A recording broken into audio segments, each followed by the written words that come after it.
नमस्कार दोस्तों, स्वागत है आपका आपके अपने YouTube चैनल समर्पण एजुकेशन पर। दोस्तों, एस्टेट की जो परीक्षा तिथि है वो बहुत नज़दीक है और उसी के रिगार्ड जो हम आज एक और नई वीडियो लेकर आए हैं। और जैसा कि आपको पता है, टेस्ट चल रहे थे, एक टेस्ट हो चुका है, वो हमारे चैनल पर अपलोड कर दिया गया है। इसी प्रकार से डेली जो है ज़्यादा से ज़्यादा टेस्ट लगाने का हम प्रयास कर रहे हैं। ठीक है, तो आज ये टेस्ट लेकर आए हैं आपका हिंदी का, और हिंदी के अंदर जो है आपका बहुत एक महत्वपूर्ण टॉपिक आता है आपका समास। समाज के टॉपिक से जो है महत्वपूर्ण प्रश्न जो हैं हमारे वो लेकर के आए हैं। तो उम्मीद करते हैं आपको ये पसंद आए होंगे और सॉरी पसंद आएंगे। और चैनल पर पहली बार आ रहे हैं तो चैनल को सब्सक्राइब कर दीजिए। बिना समय गवाए शुरू करते हैं। सबसे पहला प्रश्न है, यथार्थ का सही समास विग्रह क्या होगा? यथार्थ का सही समास विग्रह क्या होगा? देखिए क्या होता है, एक तो होता है आपका समास। ठीक है, समास किसका नाम है? संयोजन, पदों के संयोजन का नाम क्या है? समास है। और जब उसको अलग अलग करते हैं तो उसको हम क्या कहते हैं? विग्रह कहते हैं। उसको हम क्या कहते हैं? विग्रह कहते हैं। तो समास और विग्रह, समास जैसे संधि संधि होती है, संधि का क्या होता है? विच्छेद होता है। उसी प्रकार समास का क्या होता है? विग्रह होता है। ठीक है, तो चलिए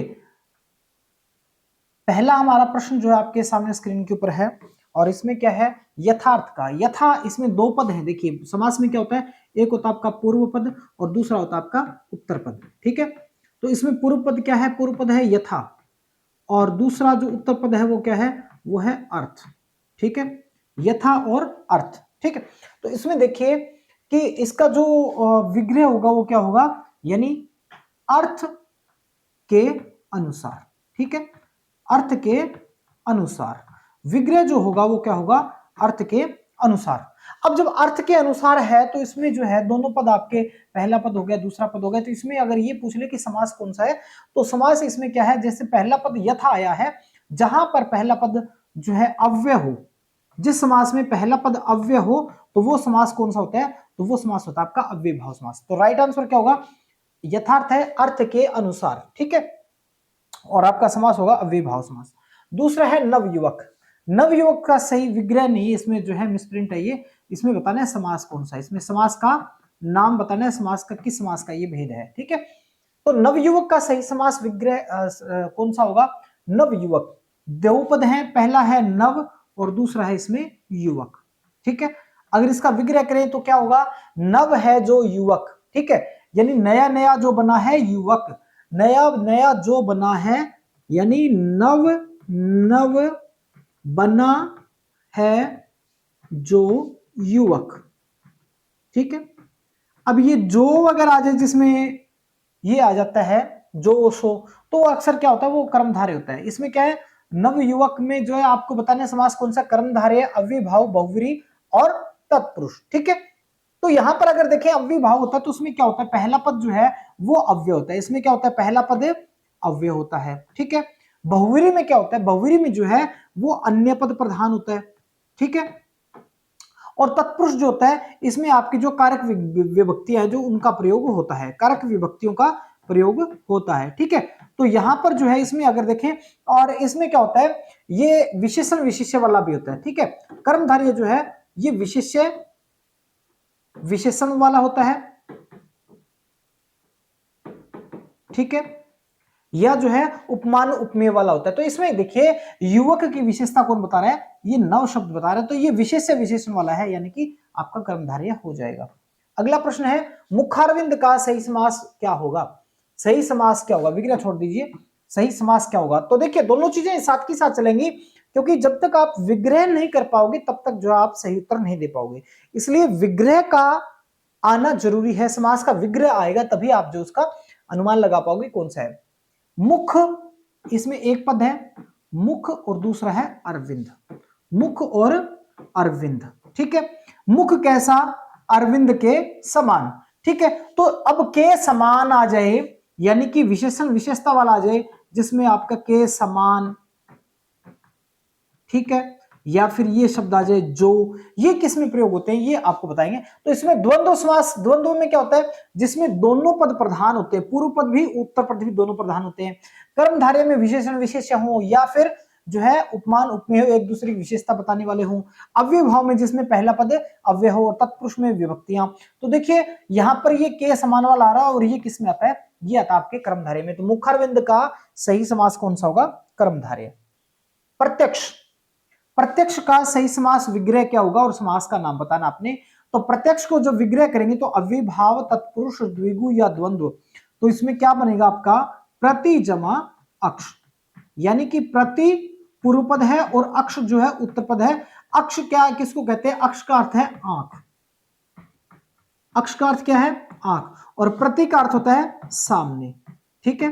तो यानी कि आंखों के सामने, और प्रति यहां पर क्या है? एक अव्यय है, तो इसमें क्या हो जाएगा? ये हमारा अव्यय भाव समास हो जाएगा। अगला है दुगुना। दुगुना यानी दो गुना। दुगुना का क्या होगा विग्रह? दो गुना। अब दो पहला पद है, और पहला पद क्या है? ये पहला पद है संख्यावाची। पहला पद क्या है? ये संख्यावाची है, और जिसमें पहला पद संख्यावाची हो वो समास कौन सा कहलाता है? वो कहलाता है द्विगु। तो दुगुना, चौगुना, दुगुना, तिगुना, ये शब्द क्या आपके संख्यावाची पूर्व पद, तो ये आपका उत्तर हो जाएगा द्विगु समास। बड़े इंटरेस्टिंग सवाल आने वाले हैं। महोदधि। महोदधि, महोदधि यानी महाजमा उद्धि, ठीक है। महान है जो उद्धि, यानी कि जो आ गया, इसमें क्या आ गया? जो। तो इसमें द्वंद्व समास में क्या होता? जब दोनों पद समान होते, दोनों पद प्रधान होते, तत्पुरुष में क्या विभक्ति का प्रयोग होता, कर्मधारय और बहुवीरी, बहुवीरी में अन्य पद प्रधान होता। तो महान है जो उद्धि, यानी कि जो आ गया, तो ये क्या है? कर्मधारय समास। और जो के बाद में अगर वह और आ जाता तो फिर बहुवीरी हो जाता। वचन सुधा। वचन सुधा में सही समास क्या होगा? इसमें दो पद हैं, पहला है वचन और दूसरा है सुधा।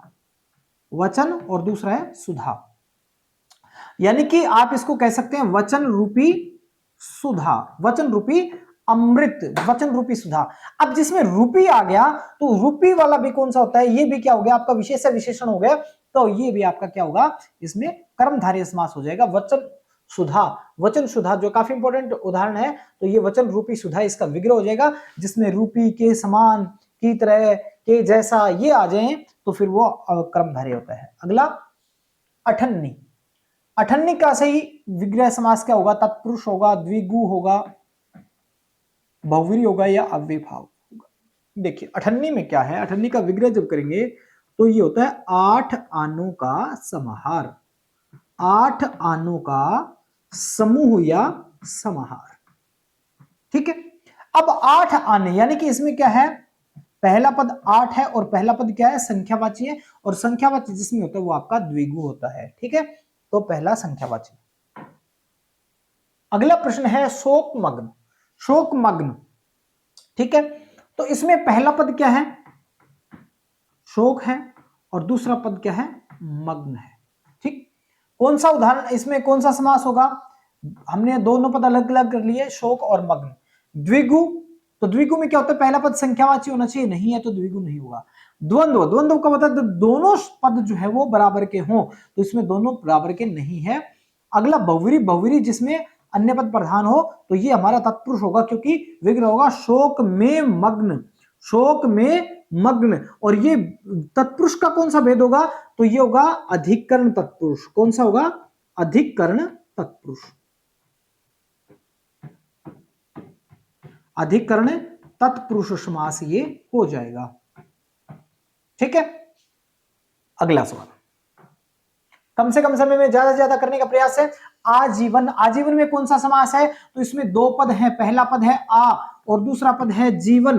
तो आ शब्द जो है इसका अपने आप में कोई अर्थ नहीं है, अर्थात ये क्या है? ये आपका अव्यय है, और जिस समास में पहला पद अव्यय होता है वो समास आपका क्या होता है? वो अव्ययभाव होते हैं। आजीवन, तो इसका जो है वो बनेगा विग्रह क्या होगा? जीवन पर्यंत, जीवन पर्यंत जो है इसका विग्रह हो जाएगा। अगला सवाल देखिए, धर्माधर्म का सही समास विग्रह क्या होगा? धर्माधर्म, इसमें जो है कौन कौन से पद हैं? धर्म है, और दूसरा क्या है? अधर्म है। पूर्व पद क्या है? धर्म है, और उत्तर पद क्या है? अधर्म है। धर्म और अधर्म, इसका विग्रह करेंगे तो क्या हो जाएगा? धर्म और अधर्म। इसमें क्या है? दोनों धर्म और अधर्म दोनों क्या है? समान पद हैं, दोनों पद क्या है? समान है, बराबर की वैल्यू रखने वाले हैं, और बराबर की वैल्यू जिसमें रखते हैं वो आपका होता है द्वंद्व समास, जिसमें दोनों पद प्रधान हो, द्वंद्व समास कहलाता है। अगला प्रश्न देखिए, बारंबार। बारंबार यानी कि कोई चीज का बार बार होना, ठीक है, तो एक चीज जहां पर एक जैसे यानी कि पूर्व पद और उत्तर पद, पूर्व पद और उत्तर पद दोनों एक ही हो, उसमें थोड़े बहुत परिवर्तन के साथ अगर आ जाते हैं दो पद, यानी कि कोई भी पद रिपीट होता है, बार बार आता है और थोड़े से परिवर्तन के साथ आ जाता है, तो ऐसे में आपका क्या होता है, वहां पर अव्ययभाव समास आता है। जैसे बारंबार, देखा देखी, है ना, देखा देखी, ऐसे ये जो शब्द होते हैं जिसमें जो थोड़े बहुत अंतर के साथ, जो थोड़े बहुत परिवर्तन के साथ शब्द पद जो है रिपीट हो जाते हैं, वहां पर अव्ययभाव समास होता है। जैसे हाथों हाथ, रातों रात, ये सारे।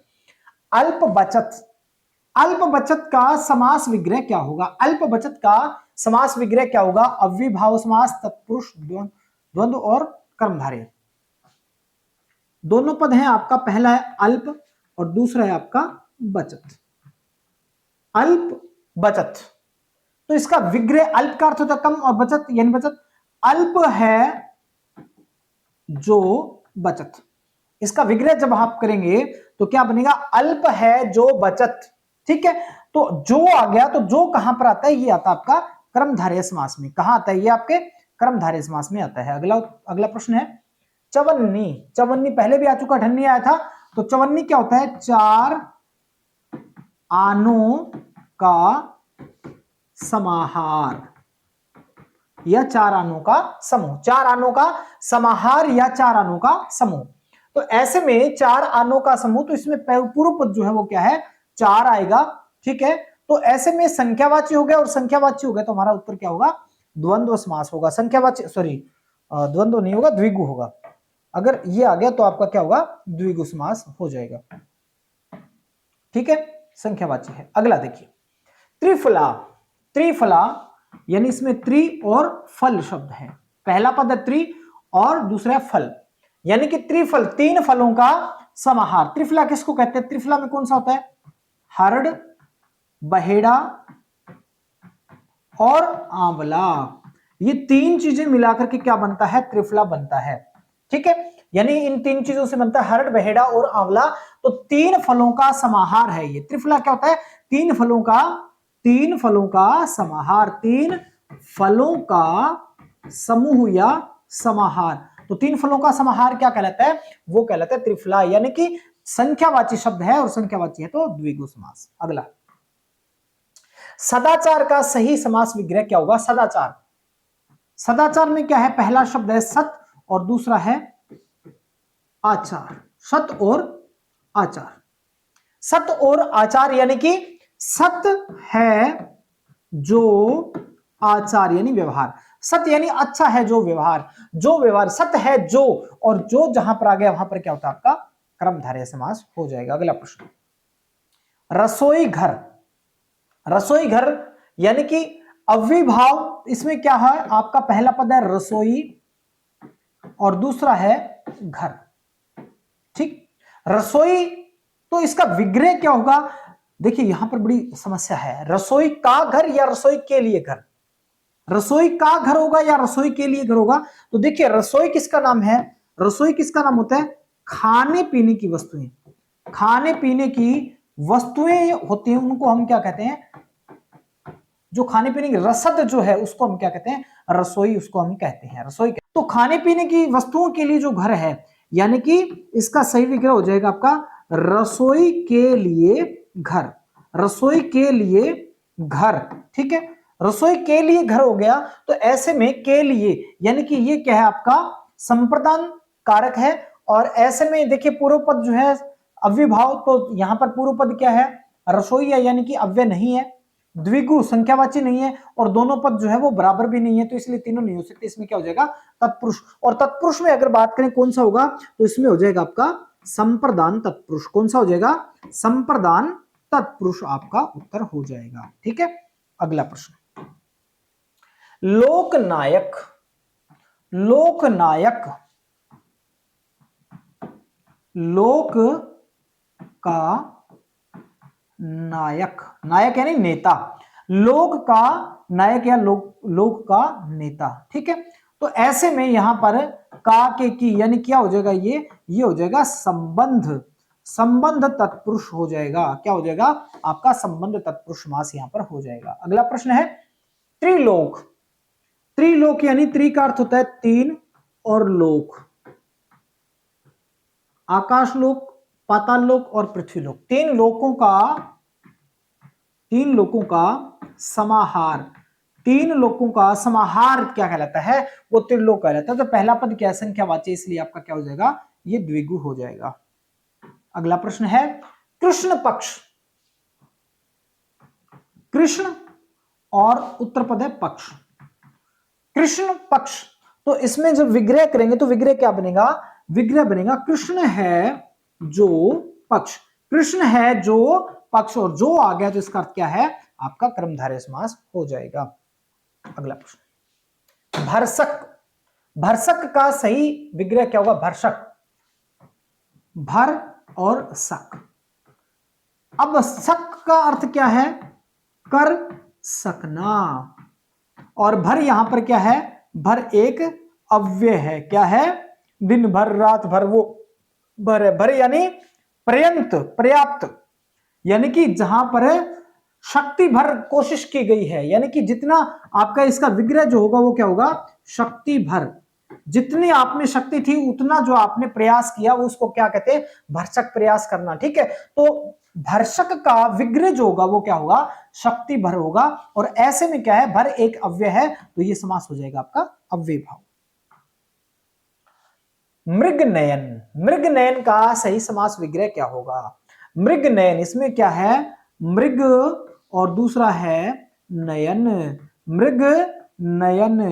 तो ऐसे में देखिए क्या होगा, मृग के समान नयन, मृग के समान नयन, और के समान आ गया तो वहां पर आ जाएगा मृग जैसे, मृग के समान। ठीक है, तो इसमें क्या आ जाएगा, आपका कर्मधारय समास हो जाएगा, क्योंकि एक दूसरे की विशेषता, एक दूसरे की विशेषता बता रहे हैं। ठीक है, षड ऋतु, षड का अर्थ होता है छह, षड ऋतु, षड ऋतु, तो सात यानी छह ऋतुओं का समाहार, का समूह या समाहार। तो ऐसे में जो है वो क्या हो जाएगा, षड संख्यावाची पद है, इसलिए द्विगु समास हो जाएगा। अगला है महर्षि का समास विग्रह क्या होगा, मह यानी कि महा, और दूसरा पद जो है वो ऋषि, यानी कि महान है जो ऋषि, महान है जो ऋषि, वो क्या कहलाता है, महर्षि, महान है जो ऋषि। तो ऐसे में महान है जो, महान है जो, और जो आ गया तो आपका क्या होगा, कर्मधारय, कर्मधारय समास। अगला देखिए 60 70, 60 70 का क्या होगा, तो देखिए 60 और दूसरा क्या है 70, 60 70, तो इसको हम ऐसे भी बोल सकते हैं 60 और 70, 60 और 70, और जिसमें आपका बीच में योजक जो है वो लग गया और, अथवा, वा, या, ये लग गया, एवं लग गया, तो वहां पर क्या होता है, द्वंद्व समास होता है, क्योंकि 60 और 70 दोनों की जो प्रधानता है, इसलिए दोनों समान रूप से हैं, इसलिए क्या हो जाएगा, द्वंद्व समास यहां पर हो जाएगा। यहां पर क्या हो जाएगा, द्वंद्व समास। देखिए एक आपका है 25, 25 में जो है वो क्या, कौन सा समास होगा, ठीक है, 25 में समास कौन सा होगा, 25 शब्द है, इसमें समास क्या होगा, तो इसका विग्रह जब हम करेंगे तो क्या बनेगा, इसका विग्रह बनेगा 5 और 20, यानी 25 कितने होते हैं, 5 और 20। अब 5 की अलग वैल्यू है, 20 की अलग वैल्यू, दोनों बराबर की वैल्यू रखते हैं, इसलिए यहां पर ये क्या हो जाएगा, ये होगा आपका द्वंद्व समास। ठीक है, कई बार ना परीक्षा में संख्यावाची शब्द पूछ लेते हैं डायरेक्ट। ठीक है, जैसे 64 पूछ लिया आपसे, 64 जो है आपसे पूछ लिया, तो 64 का क्या होगा कि 64 कितना है, 4 और 60, कितना है, 4 और 60। अब 60 की अलग वैल्यू है, 4 की अलग वैल्यू है, 4 अलग पद है, 60 अलग पद है, तो इसी प्रकार दोनों क्या हो जाएंगे, यहां पर समास जो होगा वो क्या होगा, आपका द्वंद्व समास हो जाएगा। अगला देखिए घनश्याम, घन के समान है जो श्याम वर्ण का, घन के समान है जो श्याम वह, अर्थात किसके लिए है ये, यह कृष्ण के लिए। घन यानी मेघ, घन के समान, मेघ के समान, बादल के समान, जो बादल के समान जो श्याम वर्ण का है वह कौन? कृष्ण। यानी कि यहां पर कौन सा पद प्रधान है? यहां पर अन्य पद प्रधान है, यहां पर तीसरा पद प्रधान है, इसलिए ऐसे में कौन सा हो जाएगा आपका? बहुव्रीहि समास हो जाएगा। अगर बहुव्रीहि नहीं होता तो यहां पर कर्मधारय ऑप्शन होता तो फिर कर्मधारय हो जाता आपका। कैसे होता मैं थोड़ा सा इसको एक्सप्लेन कर दूं। देखिए जैसे घन श्याम आ गया तो इसके दो विग्रह बनेंगे, ठीक है। एक तो बनेगा घन के समान श्याम, ठीक है, एक तो ये बन गया। दूसरा बनेगा घन के समान है जो श्याम वह, ठीक। अब जब वह लग गया ना तो इसका अर्थ है ये किसी का विशेषण बन गया, विशेषता बता रहा है। और ऐसे में आपका जब ये बनेगा तो आपका समास होगा बहुव्रीहि, बहुव्रीहि समास होगा। लेकिन जब ये बनेगा तो ऐसे में क्या बनेगा? कर्मधारय समास बनेगा। ऐसे में क्या बनेगा? आपका कर्मधारय समास बनेगा। वो डिपेंड करेगा कि आपका ऑप्शन क्या दे रखा है। अगर ऑप्शन में कर्मधारय भी है, ठीक है, और ऑप्शन में बहुव्रीहि भी है, अगर ऑप्शन में बहुव्रीहि भी है और दोनों ही है तो ऐसे में आप क्या करेंगे? फिर आप बहुव्रीहि करेंगे, ठीक है। लेकिन अगर घनश्याम शब्द को वाक्य में प्रयोग कर दिया तब आपको देखना पड़ेगा कि यह जो है वो कृष्ण के लिए प्रयोग हुआ है या फिर केवल श्याम वर्ण वाली किसी वस्तु या किसी विशेष चीज के लिए प्रयोग हुआ है, किसी चीज के लिए प्रयोग हुआ है। तो फिर अगर वो कृष्ण के लिए प्रयोग हुआ है तब तो आप बहुव्रीहि करेंगे, लेकिन अगर वाक्य में प्रयोग कर रखा है और वो किसी वस्तु के लिए प्रयोग कर रखा है तो फिर आप क्या करेंगे? उसको कर्मधारय करेंगे। शब्द धर्म, शब्द धर्म, सत्य है जो धर्म, सत्य है जो धर्म, और जो आ गया तो आपका क्या हो जाएगा? यहां पर सीधा सा कर्मधारय समास हो जाएगा। अगला है, चलिए दो बार हो गया ये। हस्तलिखित का सही समास विग्रह क्या होगा? हस्त पहला है, इसमें हस्त, और दूसरा है लिखित। हस्त हाथ, से लिखित, ठीक है। कर्ता ने कर्म को कर्ण से के द्वारा, कर्ण से के द्वारा, कर्ण से के द्वारा, यानी कर्ण समास, कर्ण हो रहा है इसमें, और कर्ण अगर है तो इसमें हो जाएगा आपका तत्पुरुष, यानी कर्ण तत्पुरुष समास। अगला है भूत प्रेत, एक है भूत और दूसरा है आपका प्रेत। एक है भूत और दूसरा है प्रेत, दोनों अलग अलग वैल्यू रखते हैं, भूत और प्रेत। इसका विग्रह जब करेंगे तो क्या हो जाएगा? भूत और प्रेत। और ऐसे में ये समास कौन सा हो जाएगा? द्वंद्व समास हो जाएगा, क्योंकि जहां पर दोनों चीजें बराबर हो, वहां पर दोनों पद प्रधान हो, वहां पर ये होता है। युधिष्ठिर, युधिष्ठिर यानी युद्ध में है जो स्थिर, ठीक। अब एक तो ये बनता है, दूसरा बनता है युद्ध में है जो स्थिर वह, अर्थात युधिष्ठिर कुंती पुत्र के लिए ही आ गया, ठीक है, कुंती पुत्र। तो ऐसे में अगर हम समास करते हैं, अगर विग्रह करते हैं युद्ध में है जो स्थिर, तब तो ये कर्मधारय समास बनेगा, ठीक है। लेकिन युद्ध में है जो स्थिर वह, यानी कुंती पुत्र युधिष्ठिर, ज्येष्ठ कुंती पुत्र, तब ये क्या हो जाएगा? बहुव्रीहि। और यहां पर हमारे पास जो है वो बहुव्रीहि एक ही ऑप्शन है। अगर कर्मधारय होता तब भी हम बहुव्रीहि करते, लेकिन यहां पर बहुव्रीहि है, अकेले दे रखा, तो फिर हम बहुव्रीहि ही करेंगे। अगला है आजकल का सही समास विग्रह क्या होगा? आजकल को कैसे बोल सकते हैं? आज और कल। आजकल को कैसे बोल सकते हैं? आज और कल। आज और कल यानी कि दोनों पद जो है दोनों अपनी वैल्यू लिए हुए हैं, दोनों प्रधान है, दोनों प्रधान, इसलिए क्या हो जाएगा? ये द्वंद्व समास हो जाएगा। तो ये थे हमारे आज के इस वीडियो के प्रश्न। तो कैसे लगे आप कमेंट करके जरूर बताएं। आपको जिस प्रश्न का उत्तर पता होता है, आप वीडियो देख रहे हैं उस समय इनका नंबर लगा के आप कमेंट जरूर किया करें। और किस टॉपिक पर आपको सर्वाधिक या सबसे पहले टॉपिक पे टेस्ट चाहिए होता है, वो भी आप कमेंट करके जरूर बताया करें, ताकि हम जो उस टॉपिक को करने का प्रयास ज्यादा से ज्यादा, जल्दी से जल्दी करें। तो वीडियो को लाइक जरूर कर दीजिएगा, क्योंकि अब अगर आप यहां तक आए हैं तो निश्चित रूप से आपको ये वीडियो अच्छा लगा है, इसलिए आप ये अंगूठे का बटन दबा करके वीडियो के नीचे लाइक वाला बटन दबा करके आप जो है जाएं, तो मुझे भी एनर्जी मिलेगी। वीडियो देखने के लिए धन्यवाद।